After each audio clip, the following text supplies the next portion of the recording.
उत्तरकाशी में स्थित है, कमल नदी के किनारे या यमुना नदी के किनारे भी आप बोल सकते हो, जहां नीले रंग के शैल चित्र बनाए गए हैं ना। तो अगले जो शैल चित्र है मंगोली शैल चित्र, मंगोली शैल चित्र और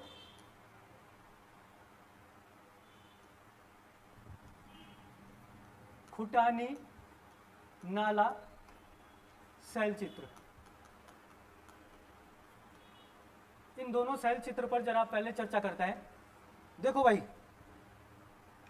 ये दोनों ही शैल चित्र जो है कहाँ पे है, तो ये दोनों के दोनों ही शैल चित्र जो है उत्तराखंड के नैनीताल, उत्तराखंड के नैनीताल जिले में स्थित है।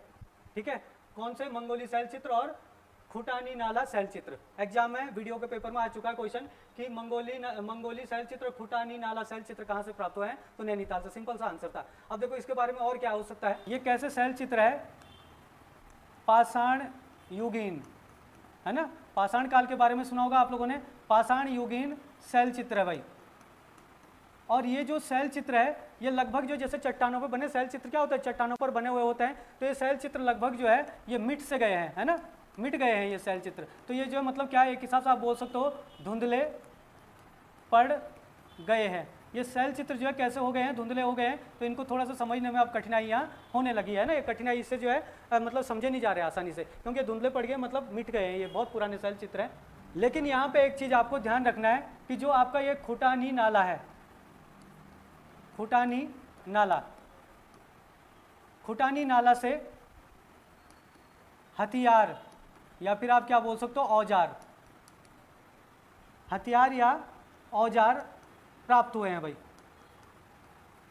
है ना। यहाँ से क्या प्राप्त हुए? खुटानी नाला शैल चित्र के साथ साथ जो है यहाँ से क्या हुए हैं, हथियार या औजार भी प्राप्त हुए हैं। तो मंगोली शैल चित्र और खुटानी नाला शैल चित्र कहाँ पे? ज़्यादातर प्रश्न तो यही बनेगा आपके पास। तो नैनीताल में ये चित्र जो है किस प्रकार के, किस युग के हैं, तो पाषाण कालीन शैल चित्र है ये, है ना। बाकी जो है ये खुटानी नाला शैल चित्र, हथियार कहाँ से प्राप्त हुए या औजार कहाँ से प्राप्त हुए हैं, मतलब प्राचीन प्रागैतिहासिक काल के औजार या हथियार कहाँ से प्राप्त हुए हैं, तो खुटानी नाला से यहाँ के हथियार या औजार यहाँ पे प्राप्त हुए हैं। ठीक है, पूर्वी गंगा घाटी। देखो भाई, ये पूर्वी गंगा घाटी आपने सुना होगा, पूर्वी गंगा के बारे में सुना होगा। तो ये पूर्वी गंगा घाटी के जो शैल चित्र है ये भी कहाँ से प्राप्त हुए हैं? नैनीताल से। ये भी नैनीताल से ही प्राप्त हुए हैं। और यहाँ पे भी जो खास बात है आपको याद रखनी, बहुत ज़्यादा पढ़ने की आवश्यकता नहीं है इसमें, जो मैं बता रहा हूँ बस इससे बाहर एग्जाम में जाने वाला नहीं क्वेश्चन, आप यही पढ़ते रहो। आप जो है नैनीताल में स्थित है, ये तो एक याद रखना, पूर्वी गंगा घाटी शैल चित्र कहाँ से प्राप्त हुए, तो नैनीताल से प्राप्त हुए। एक चीज़ आपको याद रखना यहाँ पे कि यहाँ से भी क्या है, सेम चीज़, मतलब जो यहाँ पे जो है हथियार, हथियार या फिर औजार, हथियार या औजार, प्रागैतिहासिक काल के हथियार या औजार जो है यहाँ से भी प्राप्त हुए हैं।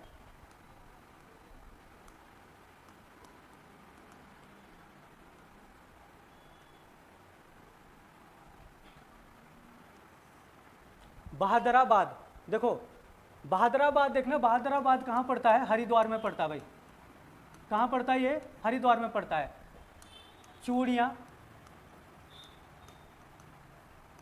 कड़े, है ना, और भालाग्र जो है यहाँ से प्राप्त हो, भालाग्र मतलब भाले के समान की आकृति यहाँ से प्राप्त हुई है। और आप बोल सकते हो यहाँ से भी क्या हुए हैं? प्रागैतिहासिक, यहाँ से भी प्रागैतिहासिक हथियार, प्रागैतिहासिक हथियार जो है प्राप्त हुए हैं। यहाँ से भी क्या हुए? प्रागैतिहासिक हथियार प्राप्त हुए हैं। लेकिन जो है बहादुराबाद जो है ये हरिद्वार में है, लेकिन इसके लिए एक प्रश्न आ सकता है कि इसकी खोज किसने की थी? 1951 में हुई थी।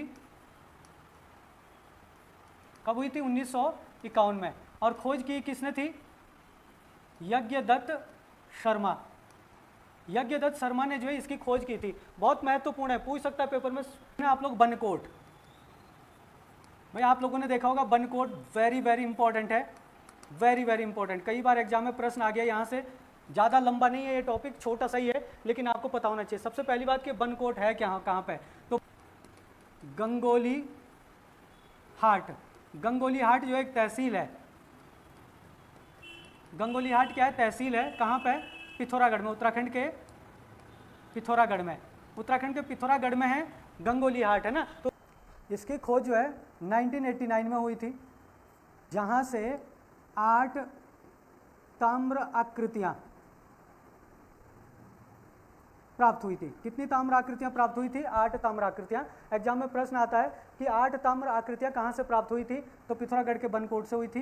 कब हुई थी? 1989 में हुई थी। और ये बनकोट कहाँ पड़ता? गंगोली हाट लिख देगा या फिर पिथौरागढ़ लिख देगा सीधे सीधे। नैनी पाताल, ठीक है, ये नैनी पाताल भी कहाँ पे है? पिथौरागढ़ में है भाई। इसकी खोज जो है, इसकी अगर खोज की बात करें तो इसकी खोज हुई थी 1999 में, और यहाँ से 5 ताम्र आकृतियाँ, कितनी? 5 ताम्र आकृतियाँ यहाँ से क्या हुई थी? प्राप्त हुई थी भाई। तो एग्जाम में ध्यान रखना, प्रश्न आता है कि 5 ताम्र आकृतियाँ कहाँ से प्राप्त हुई थी?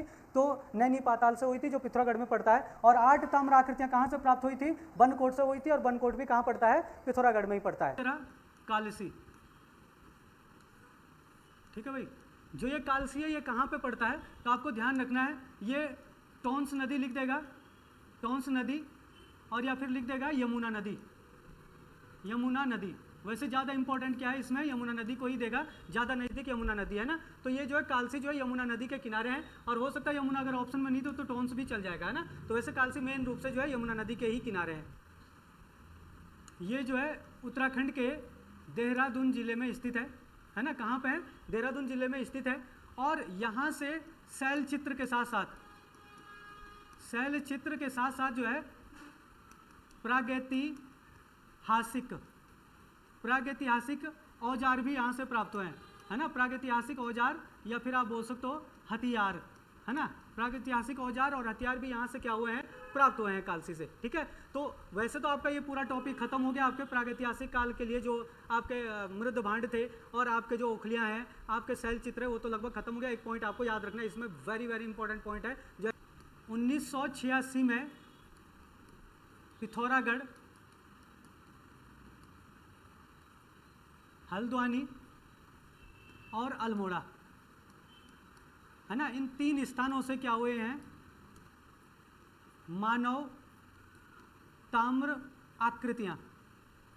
हो सकता है कि इसको ऐसे लिख दे, ताम्र आकृतियां, ताम्र मानव आकृतियां, है ना। इसको ऐसे भी लिख सकता, ताम्र को पहले लिख दे, ताम्र मानव आकृतियां, है ना, ऐसे भी लिख सकता है। तो 1986 में ताम्र मानव आकृतियां या मानव ताम्र आकृतियां कहाँ से प्राप्त हुई? यानी कि तांबे की बनी हुई मानव की आकृतियां प्राप्त हुई है। कहाँ से? पिथौरागढ़ से, हल्द्वानी से, अल्मोड़ा से। और कब हुई थी?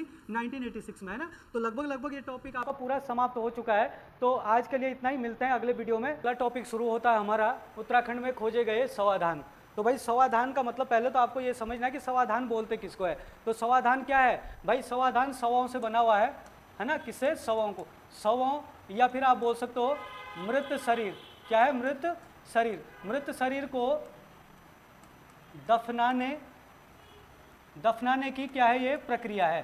तो आपको पता होना चाहिए कि सवाधान किसे कहते हैं। तो सवाधान होते हैं शवों या मृत शरीरों को दफनाने की प्रक्रिया है। तो ऐसे जो सवाधान उत्तराखंड में काफ़ी जगह से खोजे गए हैं, और उनके ऊपर जो बहुत प्रश्न बनते हैं भाई। तो आपको ध्यान रखना है कि उत्तराखंड में जो सवाधान है, हम सबसे पहले जो है क्या कहते हैं, देवीधुरा या चंपावत के सवाधान देखेंगे। किसके? देवीधुरा के सवाधान, देवीधुरा के सवाधान देखेंगे। जरा इसको आज देख लेते हैं। सवाधान है, पहले तो आपको पता है, जैसे मैंने अभी बताया था कि ये कहाँ पे है? चंपावत में है। चंपावत में है। देवीधुरा के सवाधान कहाँ पे? चंपावत में है। और इसकी खोज जो है, खोज किसने की है इसकी? W.J. हेनवुड। याद रखना, पेपर में आ चुका है प्रश्न पहले भी। W.J. हेनवुड ने इसकी खोज की है। और कब इसकी खोज की है W.J. हेनवुड ने? तो 1856 में, 1856 में जो है इसे सबसे पहले W.J. हेनवुड ने खोजा था। अब देखो, जब इसको खोजा था हेनवुड ने, तो किस प्रकार में खोजा है? तो आप लोगों ने देखा होगा कि जिसको हम क्या बोलते हैं, कप मार्क्स कहते हैं। कप मार्क्स कहते हैं। तो कप मार्क्स क्या होते हैं? जो ओखली के आकार के होता है ना। तो ओखली के आकार के सवाधान, ओखली के आकार के सवाधान जो है यहाँ से खोजे गए हैं। और ये जो सवाधान है चट्टानों पर, जैसे मतलब क्या ओखलियाँ बनी हुई है, उस टाइप से बनी है। ओखलियाँ मतलब आपको जानते हैं जिसमें अनाज वगैरह कूटते हैं, उस टाइप की ओखलियाँ, टाइप की कटोरे के टाइप में जो होती है बनी, तो चट्टानों में बनी है। तो उस टाइप के सवाधान यहाँ से जो है देवीधुरा से खोजे। किसने? W.J. हेनवुड ने 1856 में, ठीक है। और ये जो समाधियाँ हैं ना, यहाँ से जो खोजी गई क्या है? समाधियाँ हैं। है ना भाई। आपकी जो क्या है, आपके जो समाधान है, समाधियाँ या समाधान एक ही चीज़ है। तो यहाँ से जो खोजे गए ये समाधान या समाधियाँ हैं, ये जो है पाषाण कालीन है भाई। कैसी है? पाषाण कालीन, पाषाण कालीन है। और इसी कारण जो है आप लोग देखना कि ऐसी जो समाधियां हैं ये उत्तराखंड में इससे पहले जो है कभी भी किसी ने नहीं खोजी थी। अर्थात इसे जो है प्रागैतिहासिक, प्रागैतिहासिक काल बोल सकते हो आप लोग, है ना, क्योंकि प्रागैतिहासिक काल पढ़ते हो। या फिर आप पाषाण कालीन बोल सकते हो, पाषाण कालीन, प्रागैतिहासिक काल या पाषाण कालीन की सबसे पहली खोज बोल सकते हो। सबसे पहली खोज है ये कहाँ पे? हमारे उत्तराखंड में, ठीक है ना। तो उत्तराखंड में प्रागैतिहासिक काल की पहली खोज किसे माना जाता है, या उत्तराखंड में पाषाण कालीन पहली खोज जो है किसे माना जाता है? तो चंपावत या देवीधुरा के समाधान को माना जाता है। तो ये खोज की किसने है? तो जब WJ हेनवुड ने की है ये खोज। इसलिए उत्तराखंड में